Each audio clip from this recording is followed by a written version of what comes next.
कस्तो जिन्दगी जिउन चाहनुहुन्छ?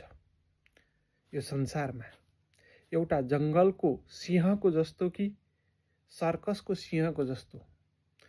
सर्कसको सिंहलाई त एउटा चाटुकदारले समेत फनफनी घुमाउँछ। यता आइज भन्यो भने आउँछ, उता जा भन्यो भने जानुपर्छ, आगोमा हाम फाल भन्यो भने हाम फाल्नुपर्छ। तर पनि सर्कसको सिंहलाई एउटा सुविधा भने अवश्य हुन्छ, उसलाई समयमा खाना मिल्छ, उसको टेक केयर हुन्छ, उसले हुरी बतासको सामना गर्नु पर्दैन। तर जङ्गलको सिंहले यी सबै कुराहरूको सामना गर्नुपर्छ। उसले आफ्नो खानाको लागि दिनरात दौडधुप गर्नुपर्छ, काटमार गर्नुपर्छ। तर पनि सर्कसको सिंहको भन्दा जङ्गलको सिंहको जीवन मस्त हुन्छ।